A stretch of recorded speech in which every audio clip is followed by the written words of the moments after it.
La paracha de la semaine du grand rabbin Jacques Waknin.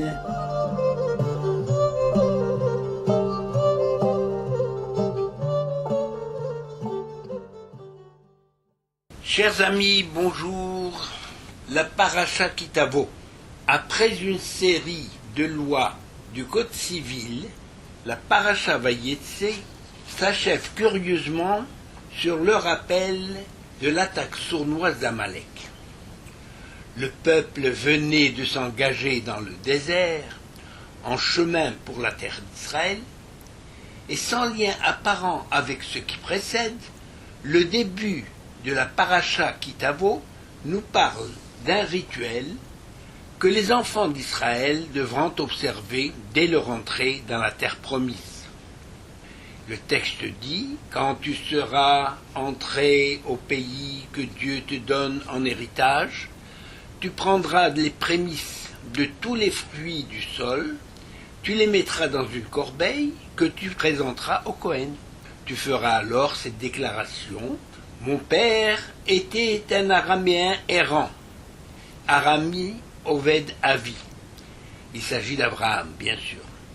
Vayered Mitzrayma, il descendit en Égypte, il s'agit là de Jacob.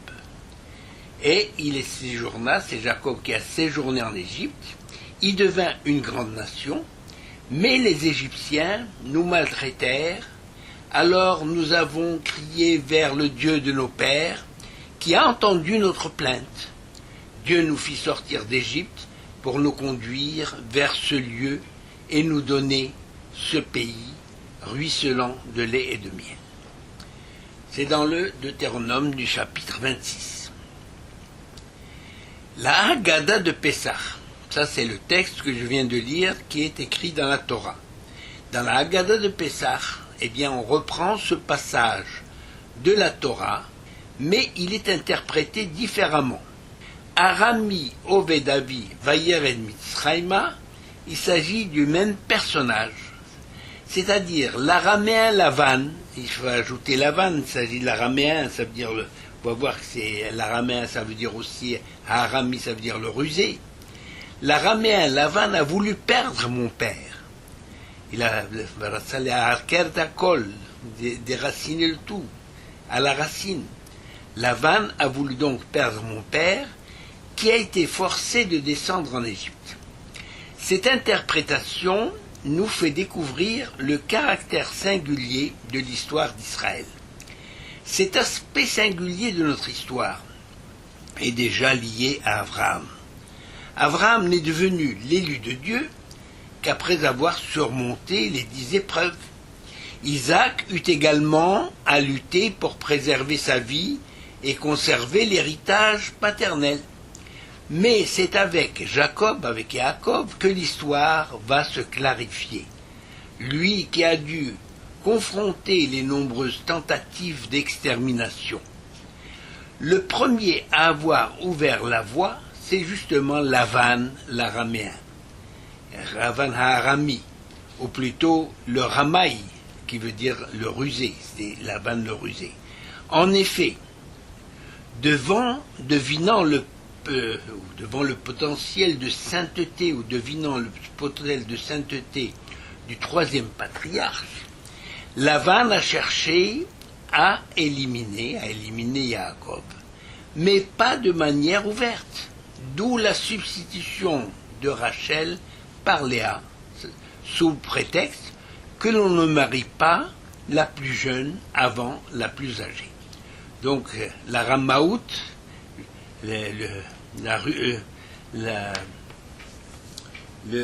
son caractère de rusé, eh bien, la ruse de Lavan se manifeste déjà dès le mariage de Rachel, puisqu'il a mis Léa à la place. Eh bien, en fait,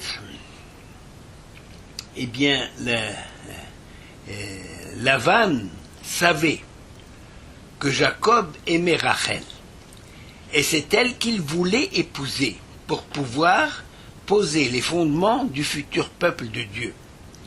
Mais en donnant la fille Léa, eh bien Lavan savait que Jacob ne renoncerait pas à Rachel.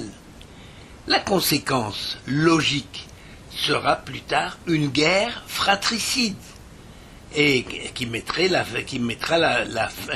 le peuple en péril, c'est-à-dire qui mettra la fin du peuple juif naissant.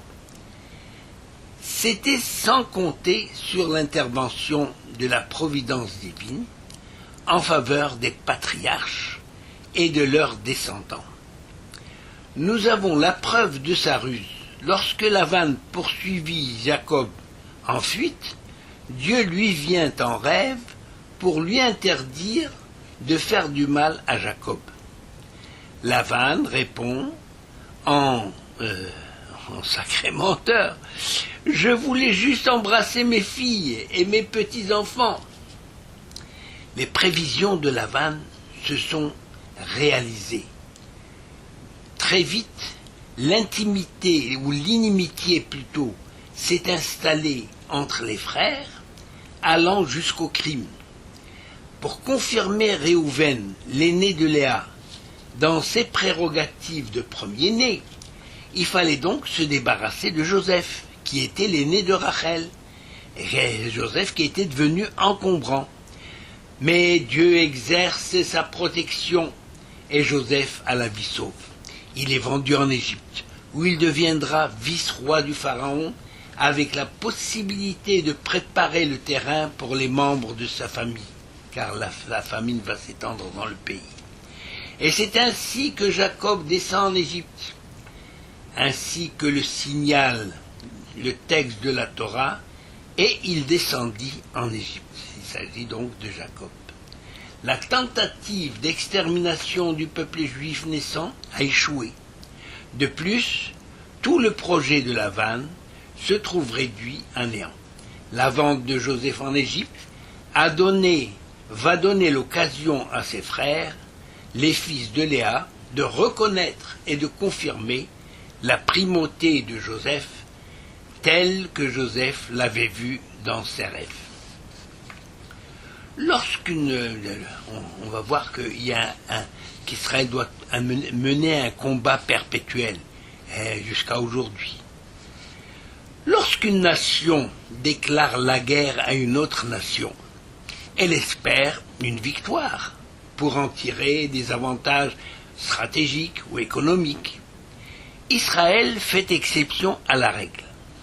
L'hostilité à l'égard d'Israël glisse rapidement vers la solution finale. Lorsqu'on déclare la guerre à Israël, même de nos jours, c'est pour l'anéantir totalement, comme le déclare l'Iran devant le monde impassible. Abraham, le premier patriarche, a été jeté dans la fournaise ardente. Ce n'était pas pour une séance de sauna.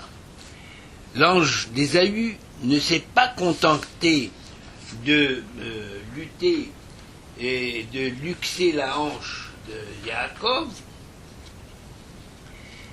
mais faute d'arriver à l'exterminer ou à l'éliminer de ce monde, eh bien, il a luxé la jambe, là.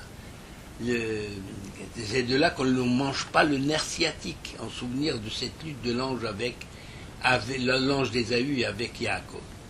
Le symbole par excellence de ce phénomène, c'est justement Amalek, qui avait lâchement attaqué Israël exténué à sa sortie d'Égypte. Israël ne le menaçait pas, ne voulait pas traverser son territoire et n'avait pas de frontières communes. Amalek manifestait ainsi une haine gratuite qui allait désormais animer, à son exemple, tous les ennemis d'Israël. La Haggadah de Pessah résume ce phénomène en une formule lapidaire mais si significative. Vehi, c'est dans le passage que l'on chante comme ça, Vehi she'amda lavotenu velanu shelo echad bilvad amad aleinu lechalotenu ella bechol dor vador, etc. En chaque génération, justement, on a cherché à nous exterminer. N'eût été la providence divine qui nous a sauvés. Alors donc nous avons un devoir de mémoire. Nous comprenons mieux à présent la signification du rituel que l'on doit pratiquer en prenant possession du pays que Dieu nous donne en héritage. Généralement, une nation se forme à partir d'un noyau qui s'installe dans une contrée où les conditions de vie sont possibles par la présence d'une source d'eau ou d'une terre fertile. Ce noyau se développe et donne naissance à une population qui devient un peuple en harmonie avec l'environnement. Israël n'est pas né sur sa terre. Elle lui a été donnée définitivement, même s'il peut en être exilé momentanément. Le rituel imposé dès la prise de possession de la terre a justement valeur de devoir de mémoire.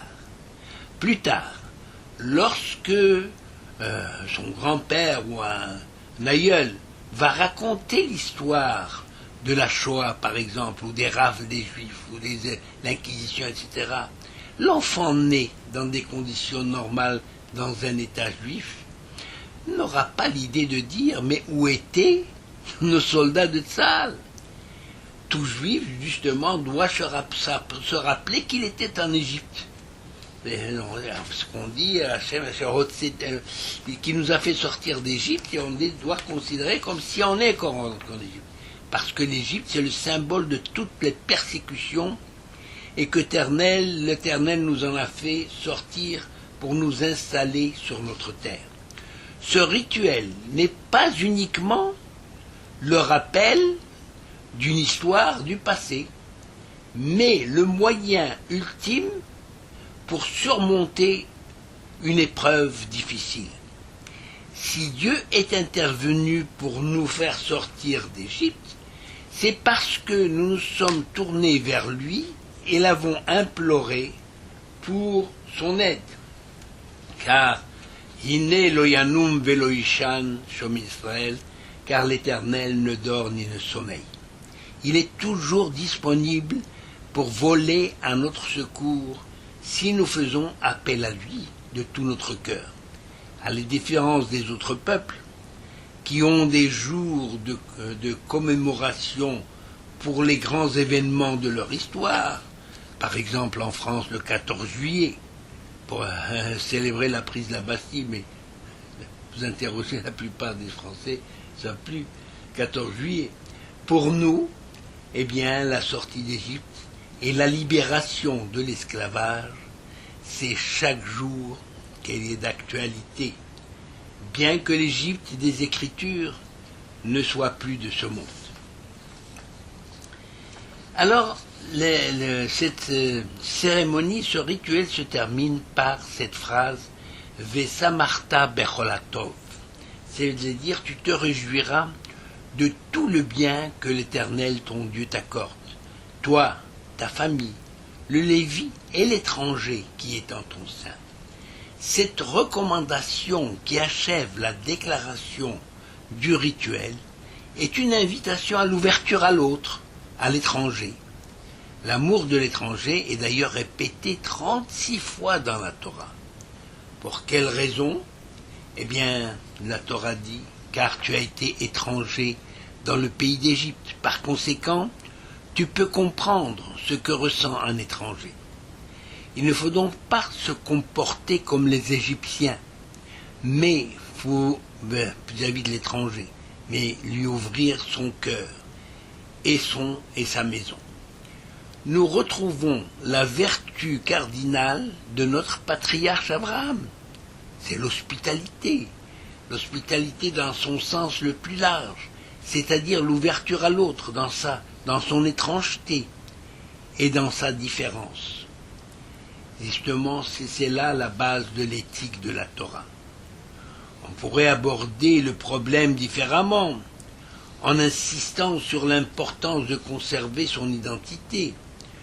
Paris réussit même après 2 siècles de séjour parmi les Égyptiens, qui étaient installés, mais une fois installés dans son propre pays, eh bien la tentation est plus grande de vouloir imiter, nier Kerolamim, de vouloir imiter et ressembler à toutes les autres nations. C'est-à-dire que la nécessité de se démarquer des autres peuples n'est plus nécessaire. Quand on arrive en Israël, on a un pays comme tout le monde, alors on voudrait ressembler à tout le monde. Cette idée, elle ne relève pas d'ailleurs du fantasme, elle est d'actualité, puisque certaines personnes respectueuses des traditions religieuses lorsqu'elles étaient en choul, en dehors d'Israël, eh bien, quand elles font leur allié, elles rejettent toutes ces traditions en s'installant dans le pays. Elles estiment que ces traditions ne sont plus nécessaires pour sauvegarder son identité juive.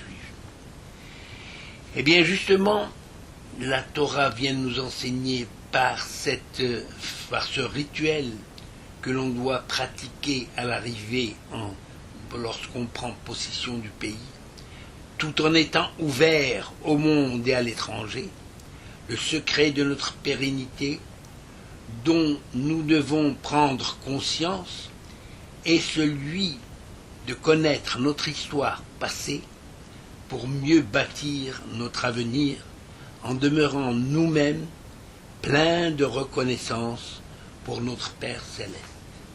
Belacha ve'hatzlacha.